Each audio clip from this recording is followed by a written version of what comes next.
Bonjour, j'espère que tu vas bien. Alors ce matin, j'ai juste un petit message à partager avec toi ce matin, c'est sûr. Dis-moi qui tu fréquentes, je te dirai qui tu es. Dis-moi qui tu fréquentes, je te dirai qui tu es. Pourquoi je dis ça? Parce que l'homme est influencé par celui qu'il fréquente. J'aime cette phrase qui dit, tel tu fréquentes, tel tu deviens. On finit toujours par ressembler à ce que l'on fréquente régulièrement. L'entourage peut être la cause de ta réussite ou de ton échec. Celui qui veut réussir dans sa vie doit bien choisir son entourage. On reconnaît un homme par son entourage. On juge un homme par son entourage. Tu es le résultat des gens qui t'entourent. Les personnes qu'on fréquente sont le reflet de ce que l'on est. Quand tu fréquentes les mauvaises personnes, ils vont t'influencer aussi négativement. Quand tu restes trop attaché avec des gens négatifs, tu risques de devenir comme eux. N'oublie pas que le mauvaise compagnie corrompt toujours les bonnes mœurs. Mais j'aime ce que la Bible dit. Heureux l'homme qui ne marche pas selon les conseils de méchants. Et la Bible rajoute encore.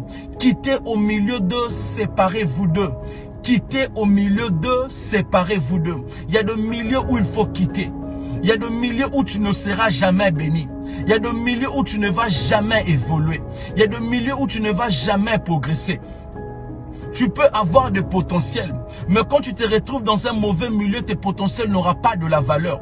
Sois dans un milieu qui mettra tes potentiels en valeur. Il a fallu que les enfants d'Israël quittent l'Égypte pour aller à Canaan. Le milieu peut être ton blocage. Le milieu peut être ton échec. Un jour, Abraham devrait se séparer avec Lot. Abraham dit à Lot, si tu pars à gauche, je prends la droite. Et Lot fait un choix par rapport à la beauté de la ville. Mais en oubliant que tout ce qui brille n'est pas de l'or. En oubliant que ce n'est pas dans tout le milieu qu'il faut s'installer, toi et ta famille. Il y a certains milieux qu'il faut aller juste pour visiter, pas pour s'installer. En oubliant qu'avant de faire un choix, il faut demander d'abord la volonté de Dieu. Et Lot a perdu sa femme à cause de Sodome et Gomorrhe. Et les enfants de Lot étaient influencés négativement sans se rendre compte. Un jour, il s'est dit entre eux, nous allons faire ce qu'on voyait les gens de Sodome et Gomorrhe étaient en train de faire.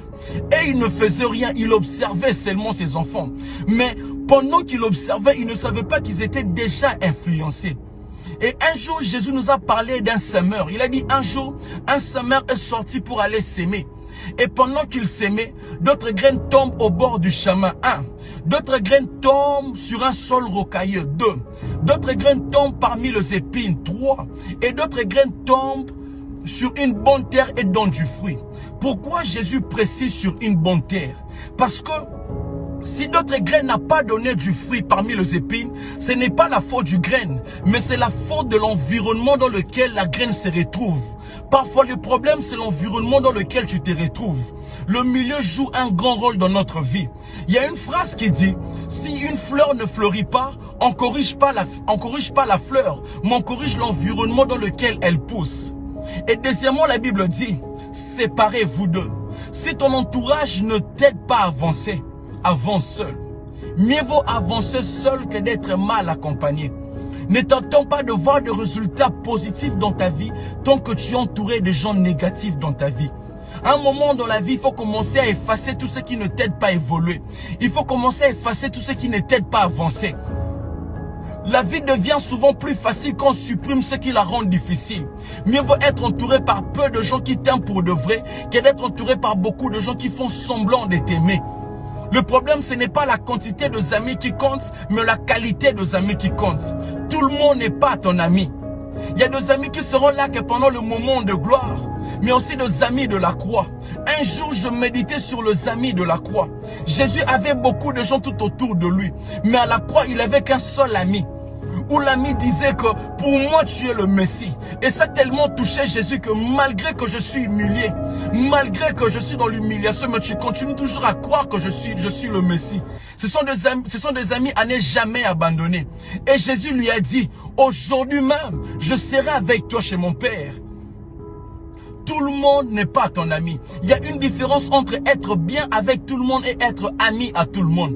Un ami, c'est quelqu'un d'intimité.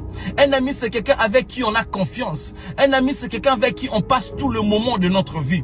C'est par là que tu comprends pourquoi la Bible dit, celui qui a beaucoup d'amis les a pour son malheur. Parce que tu ne peux pas faire entrer tout le monde dans ton intimité. Faire entrer tout le monde dans ton intimité, c'est ouvrir le porte au diable. Et tu dois savoir qu'il y a 4 sortes d'amis. Moi, je les appelle les 4 signes d'opération arithmétique. Le premier signe, la soustraction. Il y a des amis, quand tu t'attaches à lui, il commence à soustraire tout ce que tu avais. Ta valeur, ta personnalité, ta dignité, tu en as plus parce que tu t'es attaché à lui. Deuxième signe, la division. Il y a des amis qui sont là que pour diviser. Moi, je les appelle le diviseur. Ils ont double face. Lorsqu'il vient chez toi, il dit autre chose. Et lorsqu'il part de l'autre côté, il dit aussi autre chose. Ce sont des diviseurs. Il y a troisième signe, l'addition. Il y a des amis, lorsque tu t'attaches à lui, il t'ajoute un plus dans la vie. Un plus dans ton intelligence, un plus dans ta connaissance, un plus dans tout ce que tu fais. Quatrième signe, la multiplication. Il y a des amis, quand tu t'attaches à lui, il commence à multiplier tout ce que tu avais. Ta grâce, ton onction, il commence à multiplier cela. Ton intelligence, tes projets, tout ce que tu avais, l'ami commence à multiplier cela. Ce sont des amis vraiment à ne pas abandonner. C'est par là au début, je dis, dis-moi qui tu fréquentes, je te dirai qui tu es.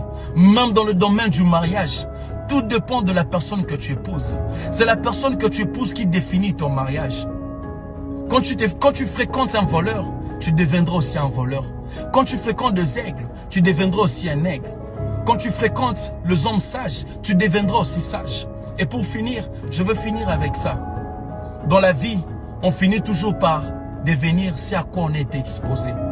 On finit toujours par devenir ce à quoi on est exposé. Si tu prends un chat, tu le mets au milieu de chiens. Le chat ne deviendra pas un chien, il sera toujours un chat. Mais en lui, tu vas trouver le caractéristique de chien. Parce que le chat, toute sa vie, il a été exposé que de chien. Si tu prends un groupe de lions et que tu mets leur leader un chien, les lions mourront comme de chiens. Pourquoi? Parce que le lion, toute sa vie, ils ont été exposés par un leader qui est un chien. Et si tu prends un groupe de chiens et que tu mets leur leader un lion, le chien va se battre comme des lions. Pourquoi? Parce que le chien, toute sa vie, ils ont été exposés par un leader qui est un lion. Tout dépend de la personne que tu fréquentes. Tout dépend du milieu. Dis-moi que tu fréquentes, je te dirai que tu es. Le milieu joue un grand rôle dans notre vie. La fréquentation joue un grand rôle dans notre vie. Mais quand tu fréquentes Jésus, ta vie change. Les disciples ne savaient pas qu'ils étaient déjà influencés. Jusqu'à ce que les gens commencent à leur dire, tu parles comme Jésus. Tu agis comme Jésus. C'était juste le fait d'être près de lui, le fait de le fréquenter. Et depuis que je commençais à fréquenter Jésus dans ma vie, toute ma vie a changé. Ma façon de voir les choses a changé.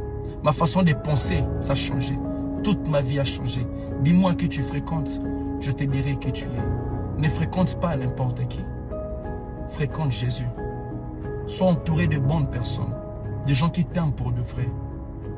Que mon Dieu te bénisse. C'était juste ça le petit message que j'allais partager avec toi. Que mon Dieu te bénisse. Merci.